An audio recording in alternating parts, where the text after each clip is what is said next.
Here we go. This is it, episode 627, No Laugh Track podcast here in Minneapolis, Minnesota. I'm Justin Severson, hosting this each week, including this week with 3-time guest Greg Warren. Yeah, I'm back, man. Yeah. Good to see you, buddy. Yeah, you too. Thank you. It's like every kind of 2 years you seem to be around. Yeah, man. I look forward to it all the time. I love the Gophers hat. Hey, thank you.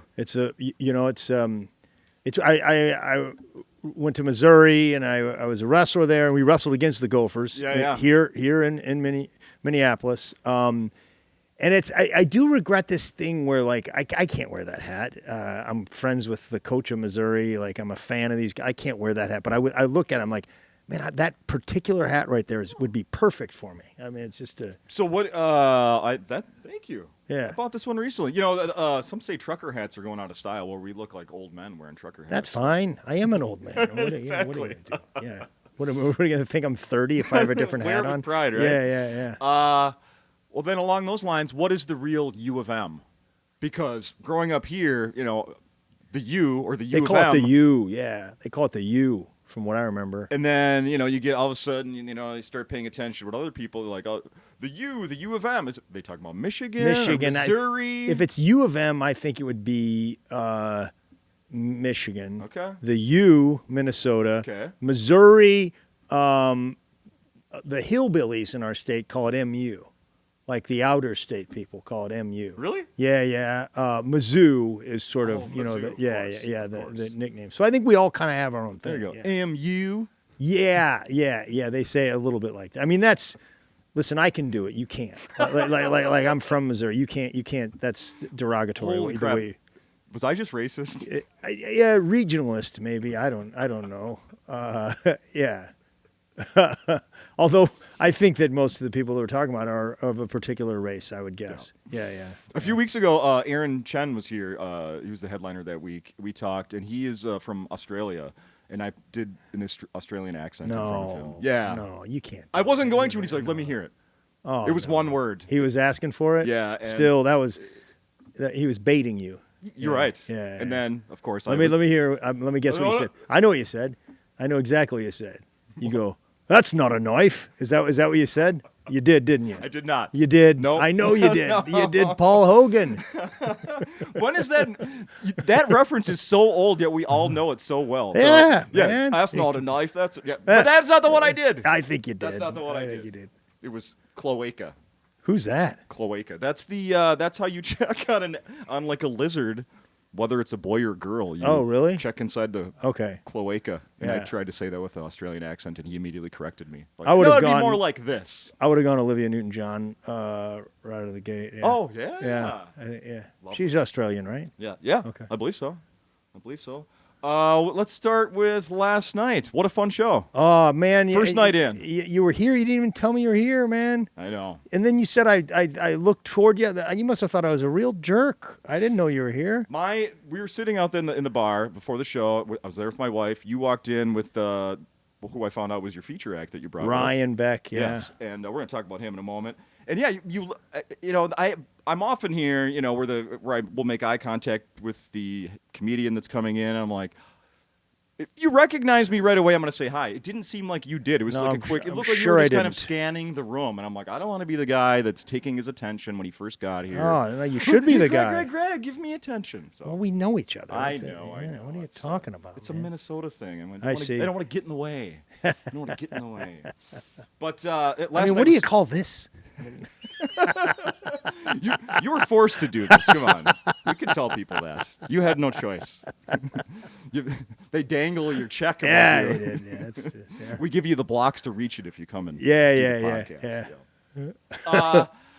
So first I'm going to start off by saying, and this isn't surprising at all, that you got a big pop from the crowd. Like, it's a Wednesday night. Sometimes there's people that show up on Wednesday nights that are here because they're part of the insider group, or their friend is doing not that it's right now, but they may not know who the headliner is. Yeah, is what I'm saying, especially on a Wednesday night. Right. Well, any night really. Sometimes they just show up because they want to see some comedy. Clearly, a large part of the audience last night, maybe all, were here to see you, Greg Warren, because the pop you got when you came out was very noticeable. So congrats on that. Thanks for saying that. Yeah, It's awesome, man. I mean, I sort of I messed around with it a few times early in my career, and then it sort of slipped away. And then the last couple of years, for a few different reasons, Nate Bargatze being a big one. Sure.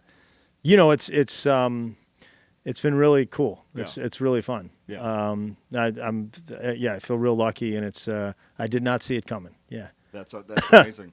So along those lines, I was searching. I searched your name on one of these social media apps, and I found a post from our mutual friend Josh Sneed. Oh yeah, man. Right? Yeah. We comedian Josh Sneed, he hasn't been around here for a while, but he's done Acme several times. Yeah, really yeah. Funny guy. Funny dude, man. Yeah. And he had a post from last month, and I'm going to read it to you right now. I know you saw this. It says, I stepped on stage to try stand-up comedy for the very first time. Greg Warren was the first person I ever met in the business and hosted the show that night. He was so helpful to me back then, and I'm ecstatic for the success he's having that is so long overdue. That's cool, man. I mean, that is so cool. I remember that night. It was in Cincinnati. Yeah. Look at that. Yeah. He was like, I think he was just getting out of college. Oh, I'm sure. Yeah. And, I'm older than Josh, but I was probably in my late 20s, maybe early 30s. And, he was funny from the get-go. Yeah. And then for a while, we both worked at Procter & Gamble. Josh was like working in technology there or something. Oh, he was? Yeah. One of the coolest things about him is that his dad was like one of the early Star Wars toy developers. Yeah, I think I did know that, which is amazing. Yeah. So cool. Yeah. Man. Is anybody's dad as cool as that? I mean, to bring home the prototype Star Wars toys as a kid. Are you kidding me? Yeah. I mean, I see Josh. Mostly it's through social media. Yeah. But it seems like he probably enjoys being a dad as much as anybody, man. Just with the Star Wars stuff, and then like the baseball stuff and all that. Like you could just tell. It's inspiring. Like he really loves being a dad, and you can tell his kids are having a blast, man. Yeah. Very cool. Yeah. Super. Well, I guess he probably had a good role model for it. It sounds like. Yeah. So then I went back to last night. Not only did you get a pop when you came out, but I felt like, you're gonna correct me if I'm wrong, but it seems like you're ready for another special to be recorded. Because I write down, when I come here to see the headliner, before we're going to talk on the podcast, I take notes throughout the whole show of jokes, and a lot of times I'll put stars next to the ones that I think are like, damn, those are good. Oh, really? I got a couple stars? My pages are full. That's outstanding. Right. Here, there. I mean, am I right? Are you close to recording? I think it's the funnest time now because I'm like about a year, a little more than a year since I shot the last one. Yeah. And man, that first year it feels like a different job. You feel like I don't know if I know how to do this anymore. And you're sort of scratching and clawing to find something. And I'm at the place now where it's like I can go out and for the most part, do an hour, and it's all new and it's not going to fall apart. Yeah. Now there's flaws. I know where the flaws are, okay. But it's fun because it's like, rather than I'll have to come up with a whole new concept, it's like, just make that thing a little funnier. Just make that thing. I think it's like, make the thing bigger and smaller about 9 times. I think it's like, let's go wide now because we've got something that works. Yeah. Let's see, can we get more material on that same subject? Let's keep going. All right, now let's cut the garbage and let's bring it back in. Let's cut and then let's go wide again, maybe. So last time you were here and did this podcast was May of 2024, and during that conversation, you talked about how you were hoping to record that in November. Yeah, that's when we did. And you did. Yeah. So that special, now that that's done, it's out there, people have seen it, it's really good. Looking back, were those jokes, like, do you still look at some of those like, I could have put another month into that one. I could have had a different little extra tag. It's a really good question. I mean, it's never going to be where you're like, oh, yeah, no, I was perfect. Yeah. But on that one, I kind of, the only thing I wish is like, maybe I held back a premise that like, I did this stuff on barbecue, and I just sort of found it late in the game. Okay. And I like the jokes that I did on it, but I was like, I should have held that premise back. and it's hard now to pick up and like, all right, I'm going to do some more barbecue material. Maybe I can, maybe I can't, but I just felt like maybe I should have held that premise back. And then if I learned anything from that last one, it's like you do let's say you record the special on a Friday, Saturday. The next Friday and Saturday you're working somewhere. Well, obviously you don't all of a sudden have a new hour of material. You're going to try to get some new stuff out, but you're going to do a lot of that material until you can get it. And when you do that, you're not as passionate about it because it's already recorded. Yeah. So what you do is you wind up just by default shortening it up. Okay. You're just like, okay, I'm just going to do what's essential about that. And then you're like, interesting. Well, that was maybe better than what I was. like I need to go before this next recording. I need to go throw it away somewhere. Like just sort of be like, I don't care. Let me just do like just the essential of the bit. And it's like, well, maybe that's what the bit is. Yeah. Like if you couldn't get it all to the essential, maybe you have too much stuff in there. So if anything on that last one, rather than expanding, I think that there's some places where I was like, maybe I got a little fat on that premise. Okay. Yeah. And then I always ask during the recording, what went wrong? Did anything go wrong? Oh, Was my there an God, audience member that fell asleep? Someone got sick? Did you hear somebody fell asleep? Did you hear somebody fell asleep? No. I felt like they were entertained. Who's saying this? They want to know if you noticed them sleeping. I mean, I didn't mind that they were sleeping. The fact that they had one of those old-fashioned sleeping caps on in the I think it's disrespectful, if anything. Yeah. I got to tell you, I want to hear the answer, but before, my sister and her boyfriend took my dad to a Vikings game this season. First one he's ever been. My dad's in his late 70s. Wow. I think it's the first game certainly first time he's ever been in the stadium, this stadium. He fell asleep during a live football game. Green Bay Packers versus Vikings, and I get sent a picture, and it's my dad. Oh man, I did that. I did that one time at a Mizzou football game. It was my friend Freddie got me tickets, but it was literally like the weekend after I shot my first Comedy Central half hour. So I was up, like partying in New York doing, and then I got to the game. I rushed home, got to the game, and I'm like, I fell asleep. He was like, "What are you doing, man?" And this is sober as well. Yeah. This isn't like I was beers and I was still sleepy time. Anyway, back to the special recording. Oh yeah. No, I think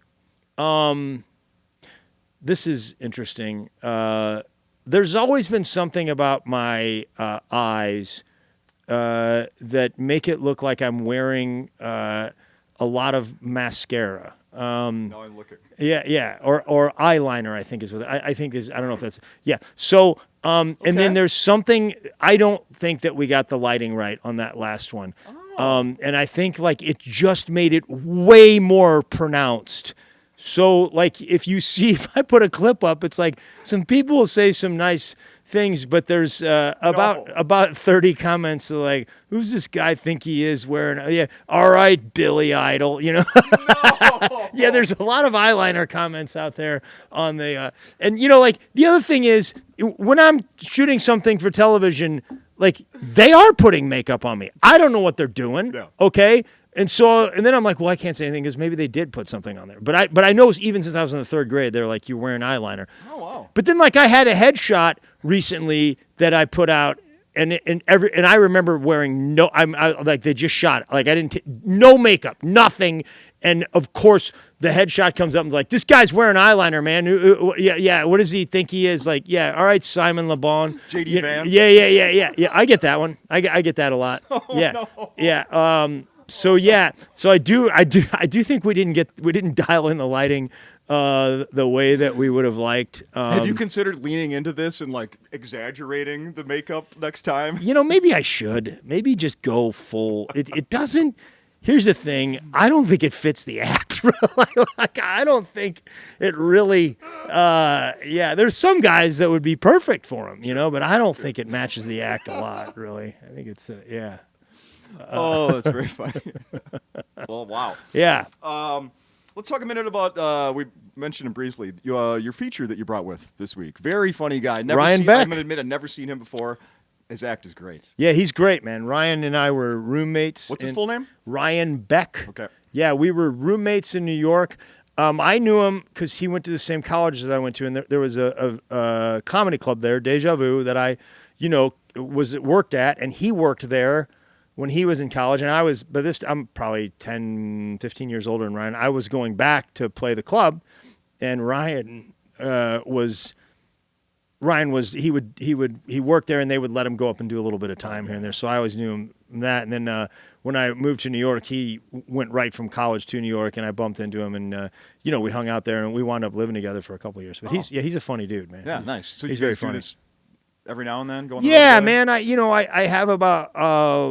There's 3 or 4 people. There's a guy named Sean O'Brien, a guy named Tim Convey, who are on my podcast that I kind of names. Yeah, I try to kind of help them because it's a way to sort of pay them for doing the podcast. It's to bring them out on the road. Yeah. But they can't always do it. And Ryan's definitely he's like my third guy. There's 4 or 5 maybe total. Yeah, cool. Yeah.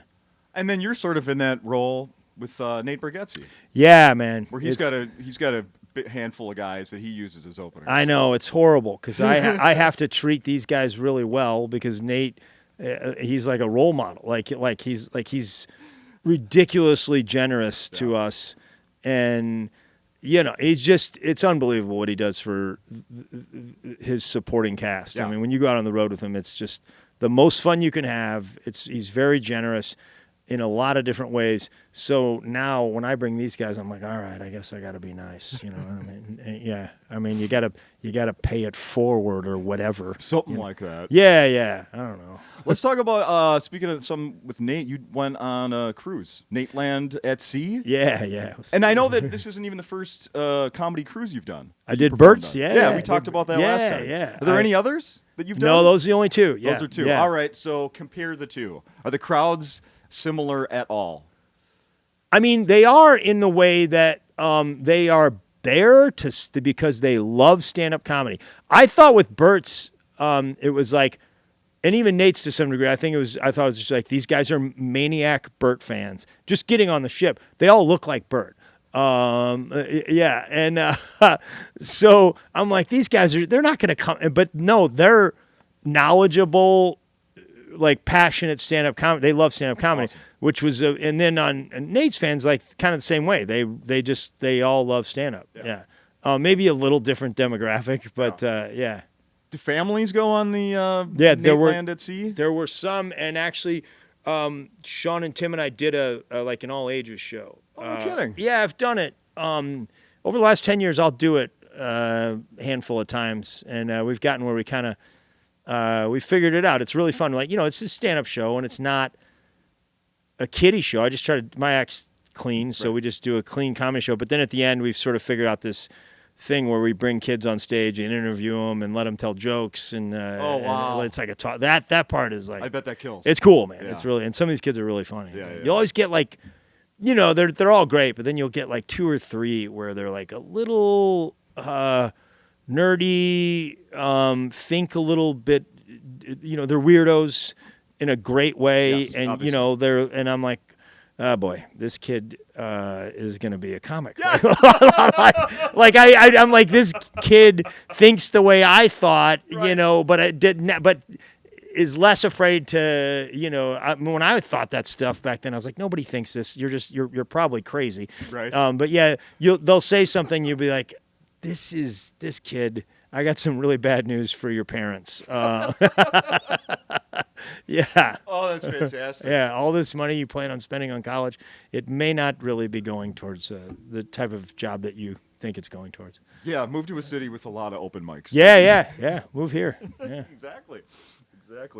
Oh my goodness, that's so funny. How are you on a cruise ship? Like when it's going side to side, do you I don't drink mind on the cruise? Are you a drinker? No, I kind of quit drinking. You did. Yeah, I never had a real problem with it other than just health. I just felt like I wasn't sleeping. I would get sick a lot. And I haven't really, maybe into my, trying to think when I really stopped, probably late 30s, early 40s. Yeah. But I remember being here in this room and drinking plenty. Yeah? Yeah, when I first got into comedy. There we go. Yeah, I remember being here with I had some friends that were, Chad Daniels and Isaac Whitty. Oh, yeah. Andy. Oh man, why can't I remember his name? Passed away. John Evans was here. John Evans, who I follow his Mid-Mod Muddy on YouTube. He's a antique seller. Yeah, that makes sense. Yeah. Yeah. So I remember going like doing the open mic here. You know, I wasn't even in the room yet. I think I was like doing knuckleheads at the mall. Yeah. Back in the, when I first got into comedy, and they were like, "Hey, stay in town. We'll go to the Acme open mic." And isn't that funny? And it was awesome. Yeah. We they got me a spot, and then we just Andy Ritchie was who I was trying to think of. So really funny, great guy that passed away. That's right. Yeah, way too early. Yep. But and then we just go party all night. Hell yeah. It was fantastic. Hell yeah, knuckleheads, boy, that's been a while. Speaking of the Mall of America, big news out of the Mall of America today. Third floor, just as like right around the corner from where Knuckleheads was. They announced this morning, Greg. Are you ready for this? I can't wait to hear. Hooters is really? closing. What? At the Mall of America. It's now, one of the original restaurants that opened in August of 1992, Greg. What's wrong with this? What's wrong with this 30 country? some years. I don't understand. I mean, I don't understand. Man, that was a big deal for a while. Yeah. Hooters was a huge deal for a while. Insane. Right when I world. got out of college was when it was, I was probably still I was like in junior high or high school, and my buddy's dad went down to Florida with some buddies to go like spring training baseball, and then they hit up a bunch of Hooters and brought us back, me and my buddy, he brought us back menus signed by all the girls. Yeah. Justin, wish you were here. Oh, sorry we missed you. I was probably 13. Yeah. I was oh my God, I can only imagine how pretty these girls were. Yeah, very pretty. Very pretty. Yeah. Ridiculous. That's awesome. Absolutely ridiculous. I remember a long-standing joke of like, well, the wings are good. They're actually good. I remember enjoying them. I did too. Yeah. I mean, I don't think they're like they're breaded. Yeah. Heavily. Heavily breaded with a sauce, which is a weird combination, but works. Yeah. I haven't had them in forever. No, forever. But I liked them. I remember. You can get out there this weekend. Maybe I need. Yeah, so they're not gone yet. One more week. Okay. March yeah. 20-something. Yeah. So they still have sort of a big General Mills thing at the mall, where like you get cereal and that kind of thing. Oh, I haven't been out there in a while. I remember you could get, you could go get food samples there, cereal samples. I mean, probably in 4 different spots. I'd imagine. Yeah. Right next to the 4, Victoria's Secrets. And there were several Banana Republics and that kind of thing. Yeah. Exactly. Hey, I want to follow up on something that we did talk about last time you were here, and that was at the time we made this into a clip. I brought up how I'd been looking at containers of Jif peanut butter, and there was the whole size thing. Remember this? Shrinkflation. Yeah, and they were down to 16 ounces instead of 18 that you knew about. Yeah. You've come over to my side now. You know that they switched to 16. Yeah, I don't. It's sad. I need to take a look at that, because was that just a Walgreens specific? Because sometimes the specific outlets will ask for one. No. Where I did encounter it in a big way, recently was Folgers, because I sold Folgers too. Oh, and I'm not a coffee drinker. And we did my podcast. We featured Folgers as one of the brands of the week, and I went and bought some Folgers. Now Folgers, when I was selling it, it came in a 39-ounce metal can. Yeah. Remember when the dude? What movie? The Lebowski? Lebowski. Yeah. It was buried in it. Donnie was buried in it. Donnie's ashes were in there. And I think Goodman let him go or something like that. Yeah, they blew back in their face. Walter, what was all that Vietnam? Yeah. So it was in that, all right? And I think, for the most part, I remember that shelf price being, man, it might have crept up $9.99. Maybe at the end it was like a $10.99, but you could get it. Walmart was probably selling it every day for $7.99. Yep. And then some of the grocery companies, they did a high-low thing. Like they'd put it on the shelf maybe $10.99, $11.99. Then they'd run a deep discount ad a couple times a year for like $5.99 for a 39-ounce can. Wow. Okay, that can today is a 26-ounce plastic can. And it's $15 $15.29. Coffee is gone. It went both ways. They took the price up and they took the packaging down. Yeah. I mean, that's shrinkflation and regular just inflation. Yeah. It's insane. It was shocking to me. Yeah. And I did think of you because you're the first person.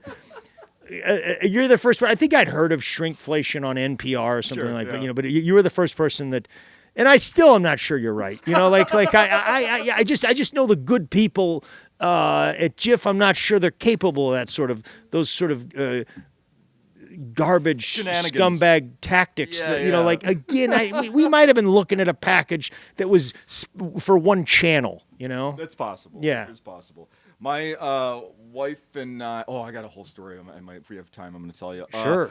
I was here with my wife last night. On the way home, we stopped at the grocery store. She was going to help with the field trip today with our daughter's school. That's the whole thing. Snacks.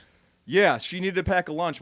My wife needed to pack her own lunch, so we stopped. And I just, by the way, happened to be walking down the coffee aisle. This isn't what we were talking about. Maxwell House? Maxwell House. What is this shenanigans? Was $27.99, currently $16.79. Oh yeah. Nobody's paying $28 for. Can you see the ounces on that? That looks like a 26 ounce, maybe, unless it's something crazy. 27.5. Okay, so that's like a game. It's like my friend Sean has a bit about it. I think Kohl's plays fast and loose with their shelf price. So it probably never was that. Back when I was in the business, they would have a price tag, okay, which is a crazy inflated price.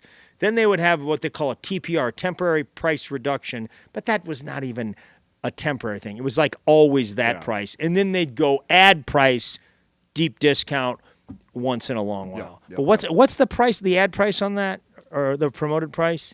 It's $16.79 currently. Yeah. So that's not even an ad. That's just their price, because nobody's going to go running to the store because it's $16.7. You're going to have to. It needs to be a sexier number, like a $9.99 or cut that, buy one get one half off, and I'm going. Okay, yeah, there you go. Yeah. Now listen, and I went up against these guys. I don't care for them. Maxwell House. I never did care for them. All right. And they utilize some tactics that I'm not going to say here, but I didn't care for what they did. I want to know what you think about this. So I went on eBay, and searched for Jif products on eBay. The actual food products, or like you're talking about some T-shirts? I actually was hoping to see merchandise, and I ended up finding a lot of peanut butter, like literal jars of peanut butter. Really? I want to know what you think about this. Yeah. So available on eBay right now, there's first of all, squeezable. Are you okay with squeezable? Yeah. I mean, packaging? I'm more of a traditionalist. I'm familiar with it. It's like a almost toothpaste container. Yes. Yeah. 6-pack of those is $19.99 on eBay, but here's the catch. Best Buy, January 2025. Oh yeah, don't do that. Yeah, don't do that. Yeah, that's for sale right now. Yeah. Someone's trying to get money from their expired peanut butter. It's not expired, Justin. It's not expired. It's not. I mean, you're not going to get sick eating that peanut butter. It would have tasted better before January 2025. A Best Buy is not an expiration date, okay? I was in some of the products where there were expiration dates, okay? I sold Citrus Hill orange juice. That was expired. You should not drink it.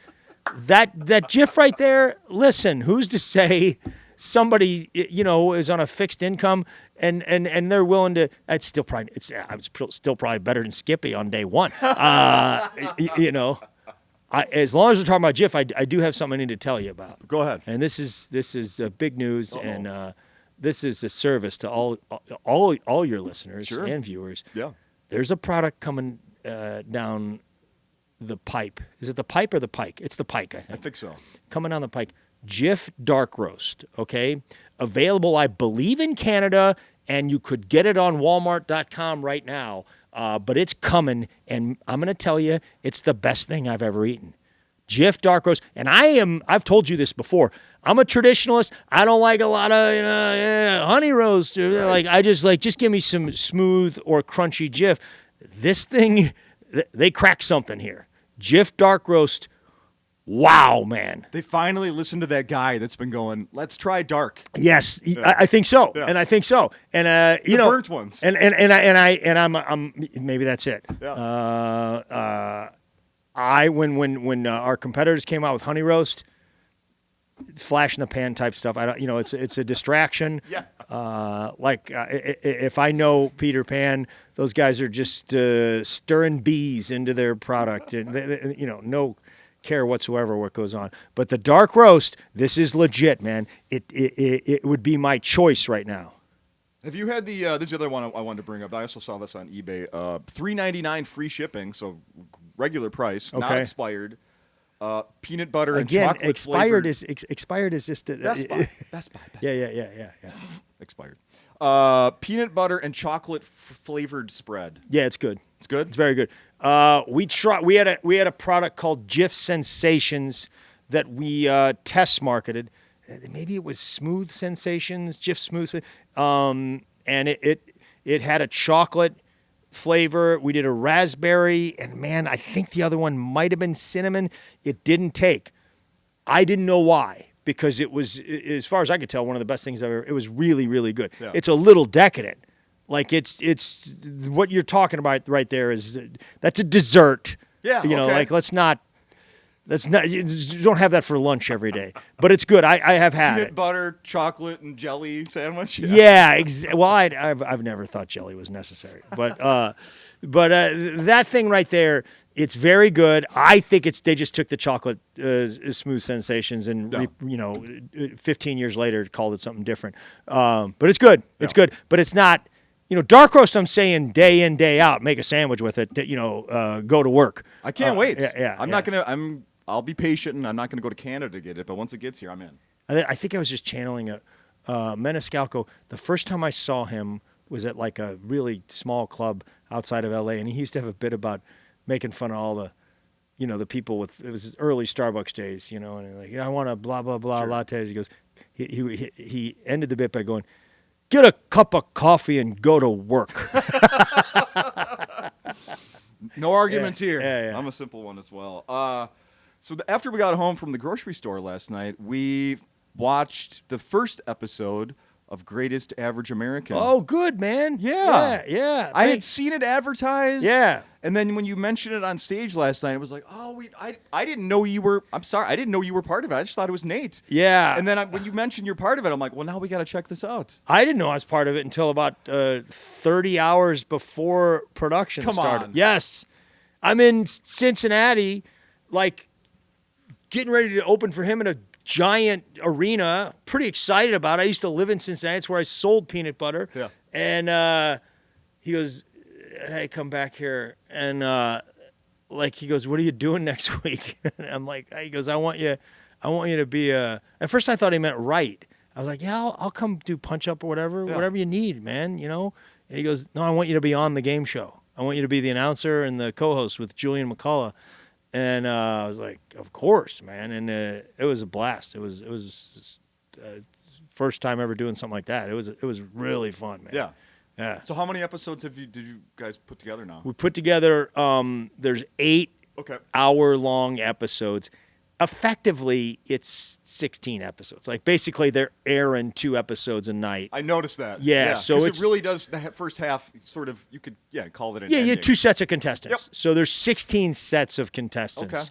Okay. But it goes in an 8 episode block. Yeah. And man, I had no idea what I was doing. But just I was like, okay, you're on podcast a lot. Just try to be funny when they go to you. They don't.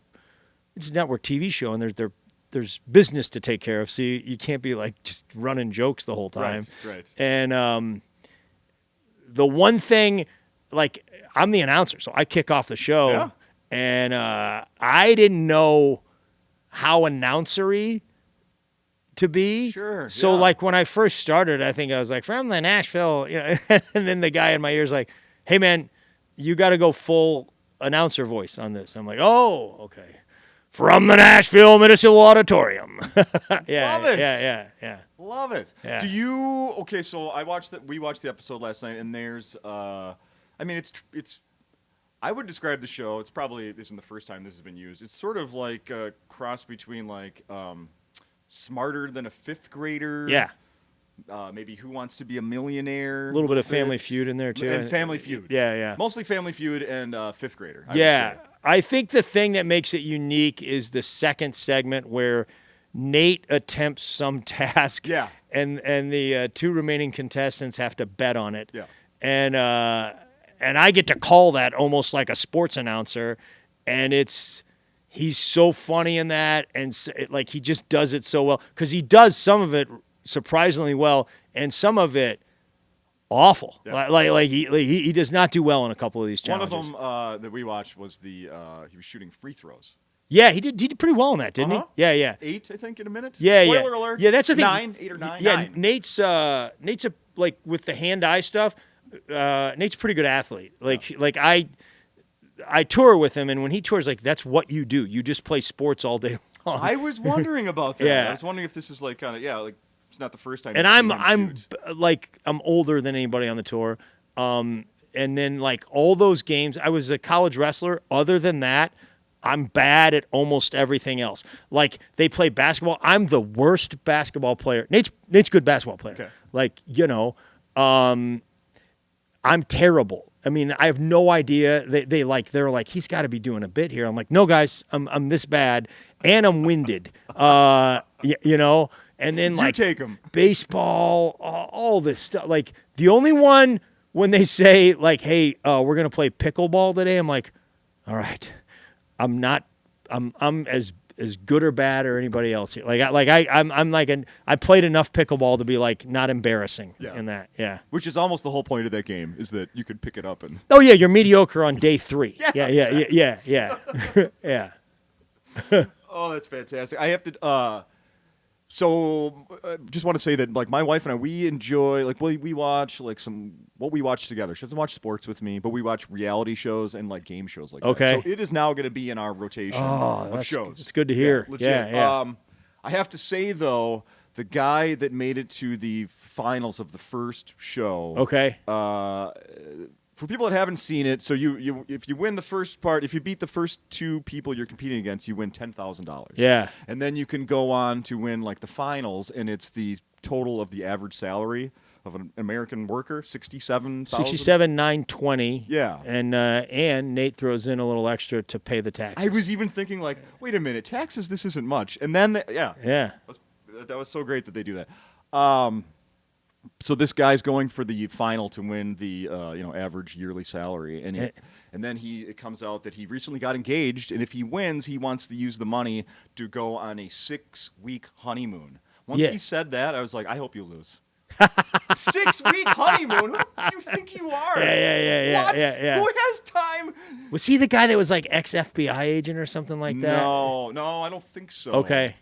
I don't think so. There's His name one was guy. Jeremy, if I remember correctly. Okay, yeah. Did he win? He didn't. Okay, yeah, He didn't. man. And I was like, good. God, that was rough. Yeah, you got your wish. I think I might know who you're talking about now. That was, a couple of them. I don't know exactly like how. I don't think they did it quite in order of how we filmed it. Oh, probably not. But I remember the first time somebody won, I was genuinely like moved. Like I was freaking out when they won because Sure. like, it's a lot of money, Yeah. and I mean, it's very tense. And the last round, it's 7 questions that they ask the studio audience. Yes. And you have to guess how they responded, and you got to get 5 out of 7. Yep. And you can I know who knows what they're doing, but like some of them are like, oh yeah, that's obviously that. Yeah. And then some are like, man, I don't know. This one is just too tricky. Yeah. What season would these people say they prefer? Winter or summer? Yeah, Like, that was an example. man. Uh-huh. I mean, it's. They're very. Whoever writes the question, they know what they're doing. So you don't have anything to do with that? Oh God, no. They wouldn't let me have it. I mean, I would not have had anything. If I had anything to do with it, they would have all been a little more like easy to write jokes about because basically, what we did is like we get the questions that morning, and then myself and Julian, a couple, Dan Shackey, who's a comic, and this guy Greg Garcia, who is a friend of Nate's and created. I know that name. Yeah, he created My Name Is Earl. Yeah. He was just hanging out, and we'd be like, all right, is there anything funny here? Like, and like. They didn't write these things for jokes. Like, no, they didn't. They wrote them for a game show. Like, yeah. One of my other favorite moments was, he asked the question to the, he's waiting for the answer from the contestant, so there's a little bit of downtime. Yeah. And then he'll like throw it to you. Greg, you have some experience in that? And then at least twice he just cuts you off. And Oh my God. Let you answer. Yeah. He's a one-trick pony. All right. The guy, two-trick pony. That's his favorite move. His other favorite move is to comment on how old I am. Eventually we're gonna get to.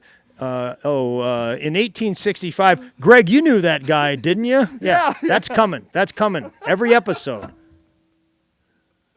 Oh, that's so great. That is so great. Okay, we're pretty much running out of time here. You mentioned a couple times you have a podcast, The Consumers. Yes. With your two comedy Sean buddies. and Tim. Yeah, we pick one national brand and we do a deep dive. Yeah, and it's fun. I've listened to some of them. Oh, thanks, buddy. Yeah. We're kind of. We're really enjoying it, and we knew we're good friends, the three of us. Like we spent a lot of time together, cool. So we knew we had that, and now we're just sort of figuring out how to make it work on a podcast. Yeah, you weren't doing it when you were here last time. I think you started later that year. Yeah, we tried a few different practice iterations of it. Oh, yeah. sure. I hope nobody sees that. It's awful. Somewhere, somebody's got it, right? Yeah. Let's see. No one listening to this is going to understand unless they come to the show, but I'm going to tell you quickly. The feature act last night, he was selling some merch, and it had to do with about grapes. Yeah. We, at the grocery store, my wife bought grapes last night. Really? And I bought the magnet from him. You bought that garbage? I'm sorry. I'll get your money back from you. That magnet, I'm not sure they stick. I don't know. Yeah. This is my favorite thing to do now, because I don't sell merch. Yeah. So I just crap on his. I trash whoever's opening for me. I trash their merch as hard as I can, and it usually winds up with them selling more. I bet. Yeah. They usually feel bad for them. Yeah. One of the things I try to remember to say is that the club has been kind enough to put garbage cans in the parking lot. So you can just throw them away. We understand this is a donation. Oh, that's funny. That's very funny. Let's see. I wanted to mention congrats on finally getting the Tonight Show back in December. Oh, thanks. That was it meant a lot to me. Yeah, I bet. It meant quite a bit to me. Yeah, I mean, it's not. It's still a big deal just to be able to do that for the first time. Huge deal to me. Like it's. I mean, I think probably what you were saying was like, it's not when Johnny Carson, when it was the only way somebody could see stand up, but it's still, it meant as much to me. It's a pretty fun day. Yep. I still get very excited when people I know or I respect get their shot. I'm like, oh, good. Thanks. But yeah, I mean, I was thrilled. I couldn't believe it. And I was the whole thing. And Jimmy is like as nice as you could be. Yeah. Really, joking around in the green room and just, really, really cool dude. Very cool. So the rest of the year, you're still just going to do more of your shows, go on the road with Nate more? A little bit of both, yeah. And the TV show. Yeah. So, it's weird. I every now and then I'm like, man, my schedule's too unpredictable right now. It's like, I remember when your schedule was real predictable, and let's not wish for those days. Right. Yeah. So I don't know. I mean, it definitely got some gigs with opening for Nate, and then I got a lot of my own stuff, and then there's a few things in the works for the fall that we're not really sure about. Sure. Yeah. Awesome, man. People, we're going to flip this out and get as quick as possible, so if there's still tickets left this weekend. Amazing. Come see it at Acme. Love this place. Yeah. I genuinely love it. Yeah. Awesome. Thank you very much for doing this again. Oh, you bet, buddy. Yeah.